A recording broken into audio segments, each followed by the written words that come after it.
Shalom, selamat pagi saudaraku. Renungan Suara Kebenaran 3 April 2024 dengan tema Segenapnya Kita. Jika suatu barang dipandang tidak bernilai, maka tidak usah mahal, murah pun tidak kita beli. Betul kan saudaraku? Tidak usah murah saudaraku, diberi gratis pun tidak kita terima. Tetapi masalahnya, Tuhan atau perkara rohani pun sering diperlakukan seperti itu. Buktinya, kita sering memperlakukan Tuhan secara tidak patut. Kalau kita bisnis, kita bisa segiat-giatnya. Kalau kita kerja, kita bisa sekeras-kerasnya bekerja. Kita harus memberikan yang terbaik, kita bisa mencapai sesuatu pencapaian yang luar biasa. Namun bagaimana dengan kegiatan rohani? Bagaimana saudaraku? Bagi orang Kristen yang masih baru, sulit untuk memahami akan hal ini. Tetapi nanti mereka akan tahu bahwa satu-satunya gairah hidupnya itu sebetulnya hanya Tuhan. Jadi kita harus berubah dan mengubah diri kita itu saudaraku. Kita merubah diri kita sendiri. Kalau dulu kita menanti lawatan Tuhan, sejatinya Tuhan sudah menyediakan lawatannya. Kita yang tidak menerima lawatan itu, kita menanti hari baik. Padahal setiap hari adalah baik. Yang menjadikan hari tersebut baik atau tidak itu tergantung kita. Kita harus mengambil keputusan, saudaraku. Kita tidak berubah karena kita tidak memiliki niat atau tekad. Kita tidak membuat hati kita membara untuk Tuhan. Kita sendiri yang harus membuat hati kita membara untuk Tuhan, saudaraku. Kalau kita serius, maka pagi, siang, sore, malam, berapa banyak waktu yang tersedia kita mencari Tuhan. Itu pun tidak membuat kita dengan mudah menjadi rohani, saudaraku. Atau itu pun semua tidak membuat Anda mudah menemukan Tuhan. Karena ingat, Tuhan tidak murahan.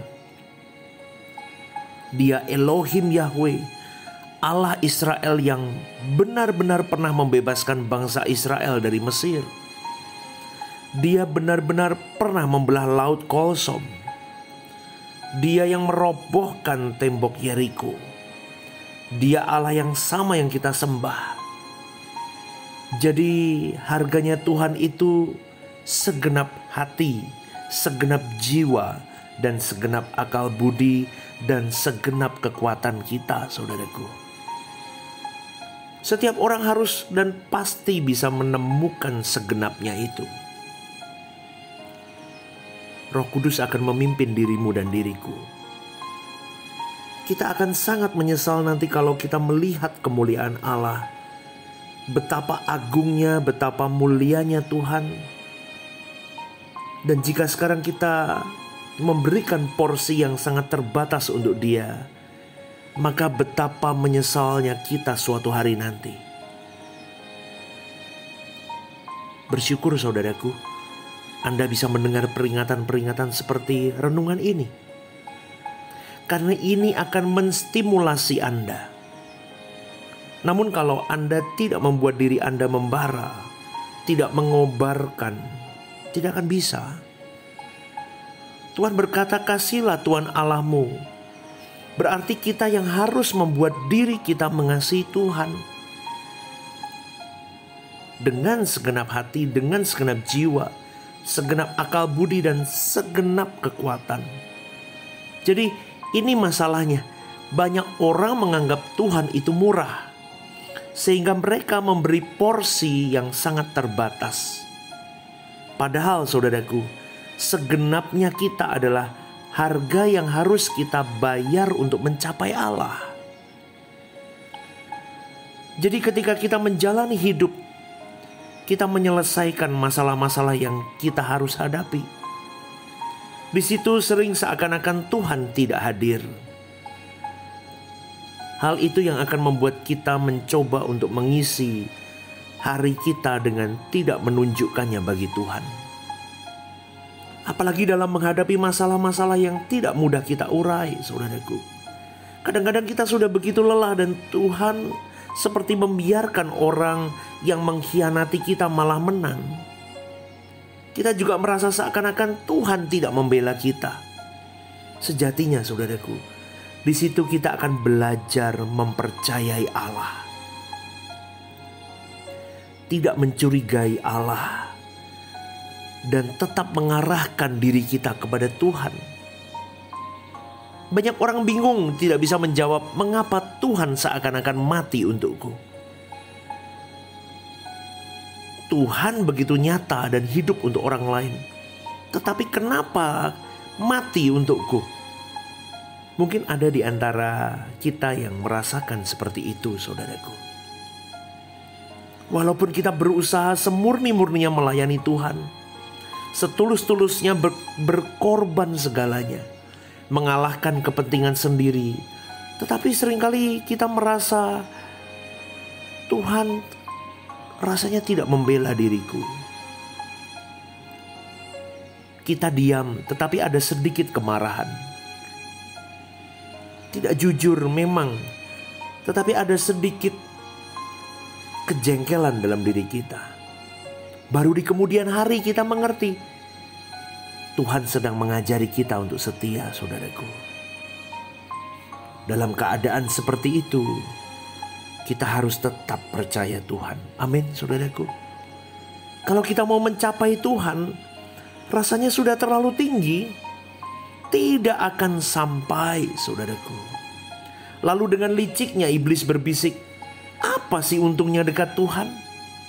Seberapa sih berartinya Tuhan untukmu? Namun hari ini kita katakan, Tuhanku adalah segalanya bagi hidupku. Saudaraku, mencapai maksud keselamatan itu segambar dan serupa dengan Allah. Berarti sempurna seperti Bapa berkodrat ilahi. Menjadi anak-anak Allah yang berkenan itu adalah sukses di atas segala sukses yang kita mau kejar di bumi ini, saudaraku. Itu keberhasilan di atas segala keberhasilan di muka bumi ini. Dia Allah yang maha bijaksana. Betul, saudaraku. Dia melampaui apa yang dapat kita pikirkan. Dia setia. Dia memberi kita penghiburan. Dan kita akan melihat kemuliaan Allah itu dinyatakan. Sampai kita mengalami bagaimana Tuhan mencukupi semua kebutuhan pelayanan di luar yang kita pikirkan. Maka jangan kita mencurigai Tuhan, lalu kita tidak dengan segenap hati mencintai Tuhan. Saudaraku, yang kita lakukan sekarang adalah apapun yang terjadi, kita harus, garis bawahi kata harus ini, harus menemukan Tuhan. Sehingga masalah-masalah yang kita hadapi tidak lagi menjadi masalah, asal kita menemukan Tuhan. Amin, saudaraku. Apapun persoalan hidupmu, kalau engkau bertekun dengan Tuhan, Elohim Yahweh akan menyertai dirimu. Engkau tidak akan dipermalukan dan dapat membuktikan dan mengalami bahwa Dia Allah yang hidup. Berjuanglah dengan segenap hidupmu, saudaraku, menemukan Tuhan. Mulai hari ini, berjuanglah sungguh-sungguh. Selamat pagi, saudaraku. Terus berjuang. Kita berjuang bersama. Sampai akhir hidup kita bisa menemukan Tuhan dalam hidup kita. God bless you.